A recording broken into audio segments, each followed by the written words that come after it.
Tuhan firman-Mu ajaib, kekal meski gunung menghilang. Tiada huruf yang gagal, tak terpatahkan sia-sia. Hidup seperti-Mu ya Allah, lebih dari emas. Aku bersaksi kitab-Mu, kitab yang suci. Terdengarkan firman-Mu, hibur hati yang luka. Terangilah langkahku kemanapun ku pergi. Biarkanlah firman-Mu berkuasa atasku. Ubahkanku, bebaskanku, ku mau menyenangkan-Mu.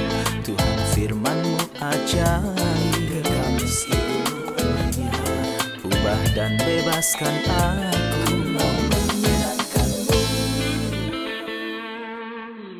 Salam jumpa pemirsa terkasih, saya menyambut Anda sekalian dimanapun Anda berada dalam episode terbaru program studi harian kita semua, Kitab Suci. Kita masih mempelajari pasal yang ke-11 dari surat Rasul Paulus yang pertama kepada jemaat di Korintus. Kita telah berbicara di episode sebelumnya tentang perjamuan kudus Tuhan. Dan hari ini kita akan melanjutkan pembicaraan tentang perjamuan kudus Tuhan dan siapa yang layak berpartisipasi di dalam perjamuan itu, dan bahaya menghampiri perjamuan kudus tanpa menguji diri dan memeriksa diri dahulu, dan pendisiplinan yang menimpa orang itu atau jemaat sebagai hasil dari menghampiri perjamuan kudus saat sedang dalam keadaan jahat. Untuk memulai, izinkan saya menyambut tamu kehormatan di studio, hamba Tuhan Dr. Farid Zaki. Selamat datang Dr. Farid. Terima kasih. Juga para hadirin di studio, selamat datang. Dr. Farid, kami akan melanjutkan pembacaan dalam pasal 11 dimulai dari ayat 27. Jadi barang siapa dengan cara yang tidak layak makan roti atau minum cawan Tuhan, ia berdosa terhadap tubuh dan darah Tuhan. Karena itu hendaklah tiap-tiap orang menguji dirinya sendiri, dan baru sesudah itu ia makan roti dan minum dari cawan itu. Karena barang siapa makan dan minum tanpa mengakui tubuh Tuhan, ia mendatangkan hukuman atas dirinya. Sebab itu banyak di antara kamu yang lemah dan sakit dan tidak sedikit yang meninggal. Kalau kita menguji diri kita sendiri, hukuman tidak menimpa kita. Tetapi kalau kita menerima hukuman dari Tuhan, kita dididik supaya kita tidak akan dihukum bersama-sama dengan dunia. Karena itu saudara-saudaraku, jika kamu berkumpul untuk makan, nantikanlah olehmu seorang akan yang lain. Kalau ada orang yang lapar, baiklah ia makan dahulu di rumahnya, supaya jangan kamu berkumpul untuk dihukum. Hal-hal yang lain akan kuatur kalau aku datang.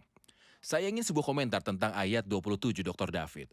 Jadi barang siapa dengan cara yang tidak layak makan roti atau minum cawan Tuhan, ia berdosa terhadap tubuh dan darah Tuhan. Apa arti dari dengan cara yang tidak layak dan ia berdosa terhadap tubuh dan darah Tuhan? Saya ingin membedakan kedua pertanyaan. Siapa yang layak untuk makan perjamuan kudus Tuhan? Dan pertanyaan kedua, bagaimana perjamuan kudus Tuhan dimakan? Silakan. Mengenai pertanyaan tentang siapa yang layak, tidak seorang pun layak untuk makan perjamuan kudus. Tepat. Karena kelayakan kita berasal dari darah Kristus. Benar. Tak seorang pun dari kita yang buat kita memenuhi syarat untuk itu. Juga tidak perjuangan atau perilaku Ataupun kesalehan kita. atau kesalahan kita sama sekali. Kita sendiri tidak mampu untuk makan perjamuan kudus Tuhan. Tetapi Tuhan yang melayakkan kita untuk ada di meja perjamuan kudus adalah perbuatan Kristus yang dalamnya kita percaya. Kristus oleh satu korban saja ia telah menyempurnakan untuk selama-lamanya mereka yang ia kuduskan. Dan tentang hal itu Roh Kudus juga memberi kesaksian pada kita. Aku tak lagi mengingat dosa-dosa dan kesalahan mereka. Ini satu sisi.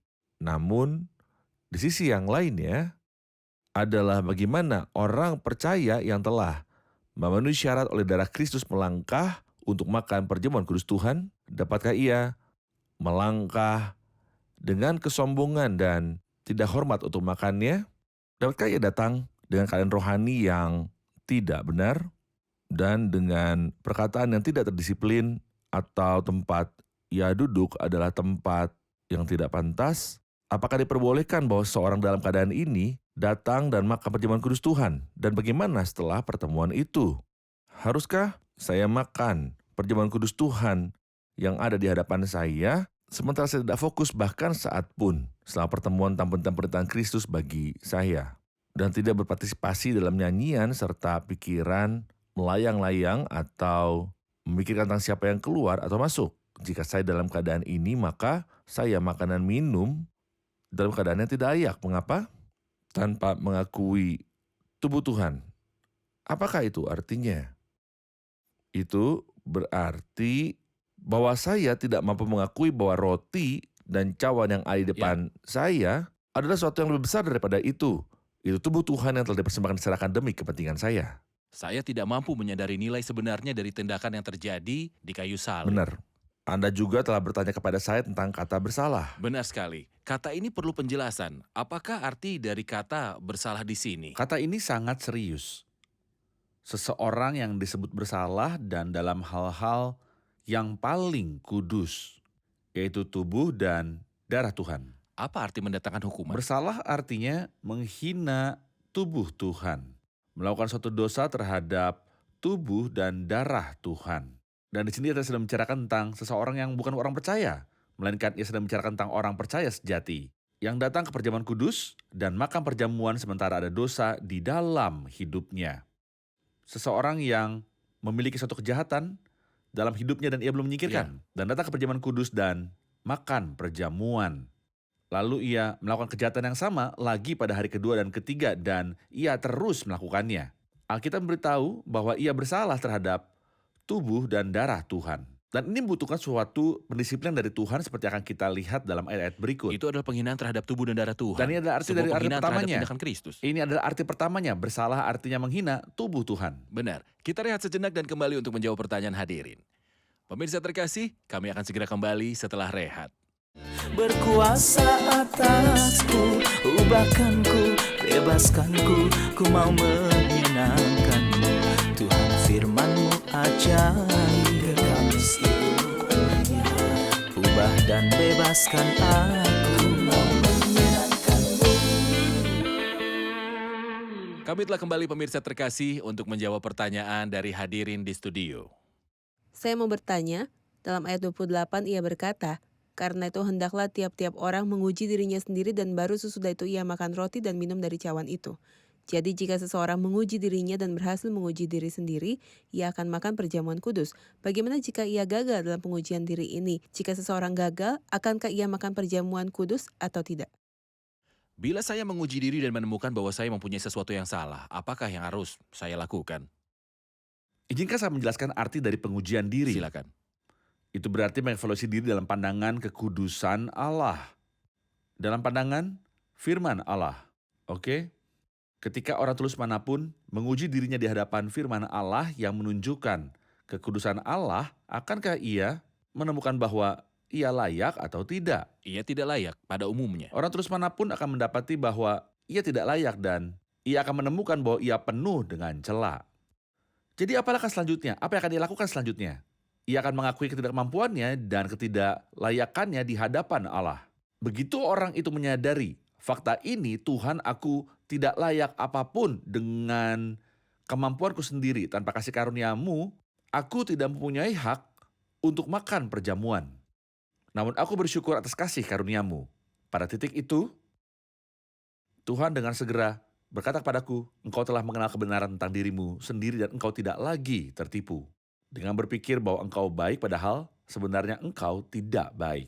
Sepanjang engkau mengetahui sebenarnya tentang dirimu sendiri, silakan dan makanlah perjamuan kudus. Tepat. Jadi entah saya telah mendapati bahwa saya sangat di bawah standar atau sedikit di bawah standar. Entah sukses atau tidak, saya harus menyerahkan diri kepada Tuhan dan bertaubat dari dosa itu. Dan saya perlu menjauh dari perjamuan kudus. Ya, Benar tetapi begitu? saya harus fokus pada fakta bahwa pengujian setia pada Setia. manusia akan membuat kelalaiannya ditemukan. Benar.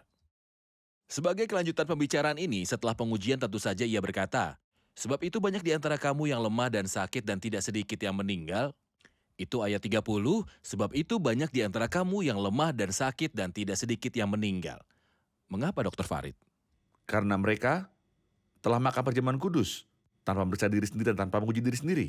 Dan kemudian mereka tidak layak. Seperti yang telah saya katakan kepadamu, mereka hidup dengan kesalahan-kesalahan dalam kehidupan mereka. Dan mereka tetap makan perjamuan kudus sehingga hasilnya adalah bahwa mereka berada dalam posisi yang salah. Jadi apa yang Tuhan lakukan kepada mereka? Ia mendisiplinkan mereka. Bagaimana ia mendisiplinkan mereka? Ia mendisiplinkan mereka secara bertahap. Pertama, banyak yang lemah dan saya berpikir bahwa ini berarti kelemahan fisik, kelemahan yang abnormal dan tidak terduga. Dan seharusnya, Orang tersebut tampak lemah. ya, tepat. Orang itu berada dalam situasi-situasi yang seharusnya mengangkat hatinya kepada Tuhan dan bertanya kepadanya tentang apa yang salah dalam hidupnya serta bertanya tentang apa yang Tuhan ingin katakan, namun orang bersikeras dan hasilnya adalah bahwa kelemahan menjadi penyakit. Oke? Benar. Beberapa orang masih bersikeras setelah menjadi sakit dan mereka tetap melakukan perbuatan-perbuatan salah saat Tuhan mendisiplinkan mereka. Mereka sakit tapi mereka bersikeras dan hasilnya adalah kematian. Apa arti dari meninggal? Pertama, kata ini tidak dikatakan tentang siapa saja tapi pada orang percaya karena ia tidak binasa. Hidupnya telah berakhir. Hidupnya telah berakhir. Seorang komentator mengatakan sesuatu yang saya sukai. Ia berkata orang percaya mungkin cocok untuk surga tetapi ia tidak cocok untuk bumi. Ya, Yang artinya berhutang pada darah Kristus ia menjadi cocok bagi surga. Namun ia tidak mampu bersaksi tentang Kristus di bumi. Hidupnya tidak beres. Jadi hasilnya adalah ia meninggal. Paulus melanjutkan dan berkata, kalau kita menguji diri kita sendiri, hukuman tidak menimpa kita. Jika kita telah menguji diri sendiri, Tuhan tidak akan menghukum kita. Tetapi kalau kita menerima hukuman dari Tuhan, kita dididik supaya tidak akan dihukum bersama-sama dengan dunia. Ayat ini sangat baik. Ada sebuah perbedaan sangat besar antara didisiplin oleh Tuhan dan dihukum dengan dunia dengan orang-orang tidak percaya. bagus. Jadi saya paham dari apa yang Anda katakan bahwa banyak orang didisiplin karena ia berkata banyak yang lemah. Ya, Sebagai hasil dari banyak orang menghampiri perjamuan kudus tanpa menguji diri dan tanpa menguduskan diri, maka mereka mendatangkan pendisiplinan ilahi ya, ke atas mereka. Dan pendisiplinannya bertahap. bagus. Yang pertama-tama, lemah, sakit, meninggal. Namun dalam setiap fase-fase ini Allah memanggil mereka untuk bertobat. Tentu. Namun mereka bersikeras hingga mereka sampai pada fase meninggal, yaitu seorang percaya mungkin mati saat ia sedang berada di bawah pendisiplinan dan ini disebut Ya. meninggal. Rohnya akan diselamatkan namun tubuhnya akan Akhirnya, mati. ia kehilangan waktu seharusnya ia gunakan untuk melayani Tuhan di dalamnya. Jelas ada sebuah pendisiplinan oleh gereja kepada seseorang dalam pasal 5. Ya, Namun di sini Tuhan sedang mendisiplinkan sebuah jemaat yang besar. Apa tujuan dari pendisiplinan oleh gereja kepada seseorang yang berdosa dan tujuan dari pendisiplinan Tuhan kepada suatu jemaat? ketika kita mempelajari pasal 5, saya menyebut 3 tujuan pendisiplinan. Pertama, kemuliaan dari Allah yang kudus yang berdiam di tengah gerejanya. Allah harus dimuliakan dan prinsipnya ditetapkan di perjanjian lama. Oleh mereka yang datang mendekat kepadaku, aku harus dianggap kudus. Dan juga bait mulaya kudus, ya Tuhan untuk sepanjang masa. Rumahnya adalah bait suci di bumi dalam perjanjian lama. Namun sekarang itu adalah gereja kita. Tujuan kedua dari pendisiplinan adalah keuntungan bagi pendosa. Itulah sebabnya Tuhan telah memulai dengan kelemahan pada orang itu. Ia meminta mereka untuk kembali. Jika mereka telah bertobat, lalu itu akan berlalu. Namun kemudian penyakit datang. Dan jika mereka telah bertobat, fase ketiga tidak akan Benar. terjadi. Namun ketika mereka telah mencapai fase itu, adanya dosa yang berlanjut. Yang akan mempengaruhi kesaksian gereja. Tuhan mengambil mereka. Dan inilah tujuan ketiga dari pendisiplinan. Yaitu kesaksian gereja harus tetap menjadi kesaksian yang layak bagi Kristus kepala gereja. Baik, kita rehat sejenak dan kembali untuk menjawab pertanyaan hadirin. Pemirsa terkasih, kami akan segera kembali setelah rehat. Tetaplah bersama kami. Berkuasa atasku, ubahkanku, bebaskanku, ku mau menyenangkanmu. Tuhan firman-Mu ajaib, kekal seluruhnya. Ubah dan bebaskan aku, mau menyenangkanmu. Kami telah kembali pemirsa terkasih untuk menjawab pertanyaan dari hadirin di studio. Ayat 32, tetapi kalau kita menerima hukuman dari Tuhan, kita dididik supaya kita tidak akan dihukum bersama-sama dengan dunia. Apa perbedaan antara pendisiplinan dari Tuhan dan hukuman dunia? Apa perbedaan antara pendisiplinan dari Tuhan kepada orang percaya dan hukuman dunia? Barang siapa ku kasihi, ia ku tegur dan ku hajar. Pendisiplinan terjadi dalam lingkup keluarga. Jadi Kristus mendisiplinkan keluarga Allah, kapanpun ada dosa dalam kehidupan mereka. Sementara penghukuman artinya mengeluarkan hukuman pengadilan. Tidak ada hukuman pengadilan bagi orang-orang percaya karena ketika mereka menerima Kristus Sang Juru Selamat, Ia mengangkat hukumnya. Demikianlah sekarang tidak ada penghukuman bagi mereka yang ada di dalam Kristus Yesus. Tepat. Dan Ia juga berkata, tetapi Dia tertikam oleh karena pemberontakan kita. Dia diremukan oleh kejahatan kita. Ganjaran yang mendatangkan keselamatan bagi kita Kepadanya. ditimpakan. Kepadanya oleh bilurnya kita menjadi sembuh. Namun dosa-dosa orang yang tidak percaya masih ada pada mereka. Mereka tidak bertobat dan tidak menerima Kristus, dosa-dosanya masih ada. Dan jika ia mati, saat dosanya masih ada padanya, ia akan dihukum. Ia harus dihukum dan hari penghakiman sedang datang. Dan kita membaca tentangnya pada akhir kitab Wahyu. Berdiri di hadapan Kristus Sang Hakim ketika ia duduk di tahtanya, tahta putih yang besar. Tepat.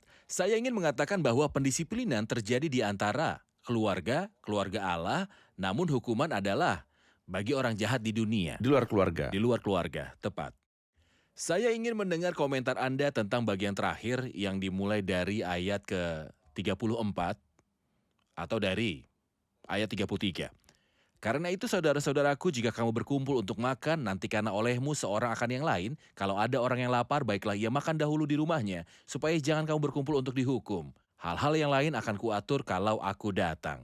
Apa maksud perkataan ini? Ia sedang berbicara tentang perjamuan kasih, agape, yang bisa dilakukan sebelum perjamuan kudus Tuhan. Ia berbicara kembali tentang pesta pertama yang biasa terjadi Pesta pertama. sebelum perjamuan kudus Tuhan. Ia berkata kepada mereka bahwa karena mereka setuju untuk makan perjamuan bersama, mereka harus saling menunggu orang yang lainnya.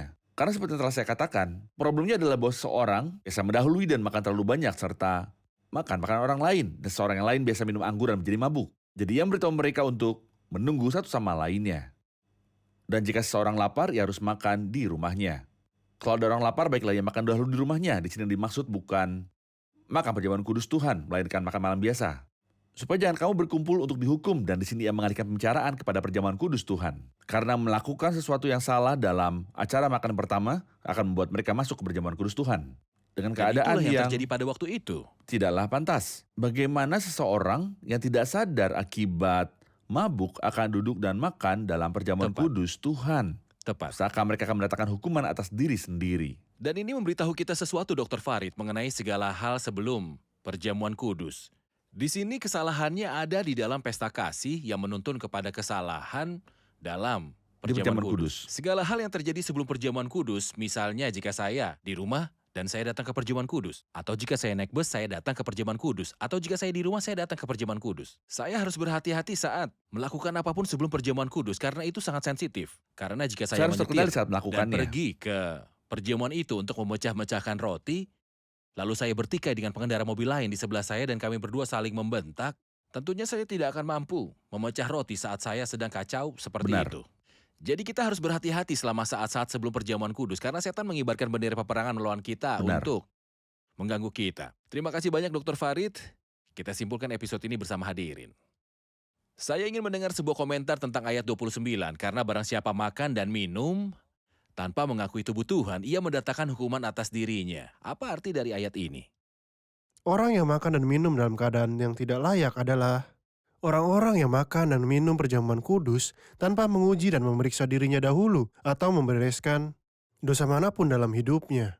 Dan arti dari tanpa mengakui tubuh Tuhan adalah bahwa ia tidak menyadari fakta bahwa roti dan cawan adalah simbol dari hal yang lebih besar, yaitu tubuh Tuhan. Sebab itu banyak di antara kamu yang lemah dan sakit dan tidak sedikit yang meninggal. Mengapa ini terjadi? Karena mereka telah makan perjamuan kudus tanpa menilai atau menguji diri mereka sendiri, jadi Tuhan mendisiplin mereka dan pendisiplinannya bertahap. Dan kita telah paham bahwa itu adalah sebuah pendisiplinan dan bukan penghancuran, dan itu bertahap dimulai menjadi lemah, lalu sakit, akhirnya mati, lalu maut. Benar, terima kasih. Tuhan memberkati. Terima kasih Dr. Farid. Pemirsa terkasih, dengan perkataan ini kita telah menyelesaikan pembicaraan tentang perjamuan kudus Tuhan. Kita telah tahu bahwa pembicaraan tentang perjamuan kudus Tuhan disebutkan dalam pasal 10 dan pasal 11. Dan perjamuan kudus Tuhan berbicara tentang tanggung jawab bersama sebagai tubuh. Namun perjamuan kudus Tuhan berbicara tentang individu, hubungan saya dan peranan saya saat menghampiri perjamuan kudus ini. Dan kita juga tahu bahwa perjamuan kudus dari pembicaraan yang disebut dalam Yohanes pasal 6, Karena yang disebutkan dalam Yohanes 6 adalah tentang tubuh Tuhan dan darah Tuhan yang memberikan hidup kekal. Ia berbicara tentang menerima Kristus sebagai sosok yang mati di kayu salib, menerima Dia oleh iman. Ketika saya menerima Kristus yang mati di kayu salib, setelah itu barulah saya memperoleh hidup yang kekal. Namun pembicaraan tentang perjamuan kudus Tuhan di sini tidak memberikan hidup kekal, melainkan dipraktikkan oleh mereka yang telah menerima hidup yang kekal. Dan kita tahu bahwa pembicaraan yang disebut dalam Yohanes 6 terjadi pada awal pelayanan Tuhan, sementara Tuhan menetapkan perjamuan kudus di akhir 3 tahun pelayanannya sebelum Ia disalibkan. Jadi ada sebuah perbedaan waktu sekitar 3 jam. Dan kita telah mengetahui bahwa pembicaraan yang disebut dalam Yohanes pasal 6 dikatakan di Galilea, sedangkan penetapan perjamuan kudus terjadi di Yerusalem. Jadi ada sebuah perbedaan geografis. Para pendengar yang menyimak di Yohanes 6 adalah kelompok yang besar dan banyak di antara mereka yang adalah orang Yahudi, yang bukan orang percaya, dan mereka menggerutu mendengarkan percakapan itu, sementara pendengar yang ada pada saat penetapan perjamuan kudus di ruang atas itu adalah murid-murid yang saleh yang adalah orang-orang percaya. Melakukan peringatan adalah mengingat, memberitakan, serta menantikan, dan sama sekali tidak memiliki niat untuk memperoleh hidup yang kekal. Sebagai orang-orang yang telah memperoleh hidup kekal, ingatlah tindakan Kristus di kayu salib, dan beritakanlah kematian Kristus sampai Ia datang dan mereka mengharapkan kedatangannya. Tapi kita juga sudah tahu kita menghampiri perjamuan kudus dalam kondisi yang kudus karena kita menghampiri tindakan Kristus di kayu salib. Itu mengingatkan kita tentang tindakannya di kayu salib. Manusia harus menguji dirinya dan tidak boleh tidak mengambil sikap. Jika ia menemukan sebuah celah di dalam dirinya, ia harus dibersihkan dan dimurnikannya. Baru setelah itu, ia dapat memakannya. Peringatannya adalah bagi Anda, saya, dan bagi semua gereja di mana-mana. Kalau kita menguji diri sendiri, hukuman tidak menimpa kita. Allah ingin kita menjadi kudus. Kekudusan, oh umat Tuhan. Allah ingin kita menghampiri Dia dalam kekudusan. Kita harus menghampiri Dia dalam kekudusan dalam penyembahan kita. Saat kita sedang ikut dalam perjamuan kudus, kita harus berada dalam kondisi kudus. Menjadi tidak kudus membawa kita berada di bawah pendisiplinan Allah. Sebab itu, banyak di antara kamu yang lemah. Ia tidak berkata sedikit, melainkan ia berkata tidak sedikit yang meninggal. Dan keadaannya akan menjadi sangat buruk ketika mayoritas tidak mengenali atau menghargai, dan ini akan menyakiti hati Tuhan. Mari kita kembali lagi dengan hati yang baru dan kecenderungan baru saat kita sedang menghampiri perjamuan kudus dan memperingati serta memecah-mecahkan roti. Kita harus menghampiri sementara menghormati perintah agung ini dan berkata, Tuhan, tolong kami untuk menghormati-Mu, kami ingin memuaskan-Mu sampai Engkau datang. Pertanyaan episode hari ini, apakah perbedaan antara pendisiplinan dari Tuhan kepada anak-anaknya, anak-anak dari keluarga, dan hukumannya kepada dunia? Apakah perbedaan antara pendisiplinan dari Tuhan kepada keluarganya dan hukumannya kepada dunia? Saya menantikan Anda dan pesan-pesan Anda. Kita akan bertemu kembali di episode yang selanjutnya. Tuhan menyertai.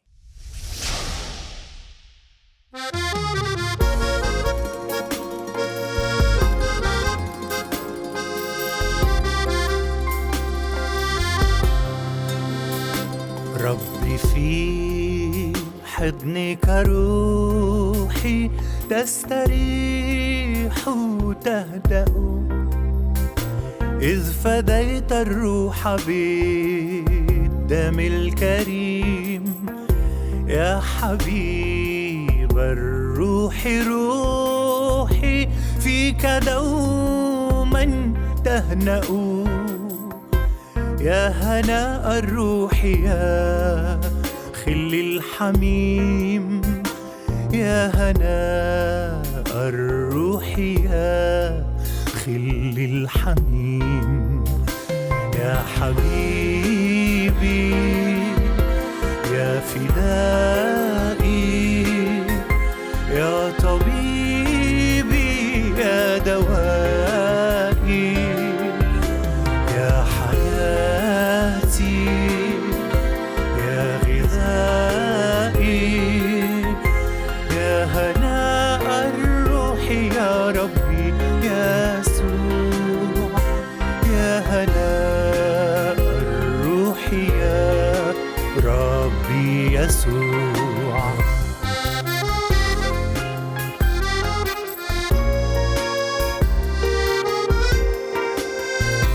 حامي عني يوم تأتي بالموج العنيف في ظلام الليل ربي واحمني ومر الريح وموج البحر ترا بالوقوف بل تعال يا حبيبي عزني بل تعال يا حبيبي عزني يا حبيبي يا فدائي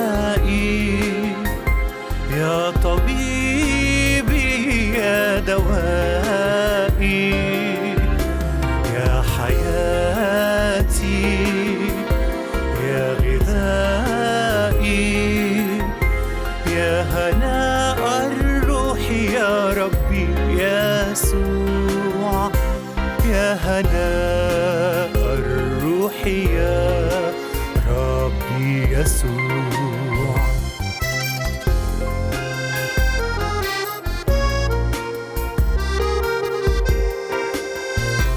وجهك المشرق بالنور ضيائي يا حبيب وعزاء الروح في دنيا العنا صوتك الحلو غذاء الروح والماء العجيب فيك ترتاح حياتي في هنا فيك ترتاح حياتي في هنا يا حبيبي يا فدائي يا طبيبي يا دوائي يا حياتي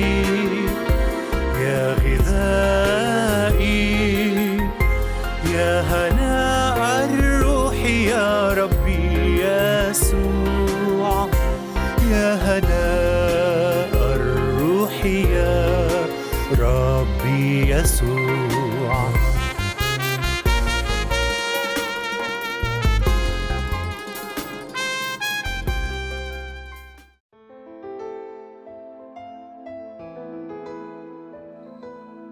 Tuhan firman-Mu ajaib kekal meski gunung menghilang. Tiada huruf yang gagal tak terpatahkan siasat. Hidup seperti-Mu ya Allah lebih dari emas. Aku bersaksi kitab-Mu, kitab yang suci. Mendengarkan firman-Mu, hibur hati yang luka. Terangilah langkahku kemanapun ku pergi. Biarkanlah firman-Mu berkuasa atasku. Ubahkanku, bebaskanku, ku mau menyenangkan-Mu. Tuhan firman-Mu ajaib, ubah dan bebaskan aku.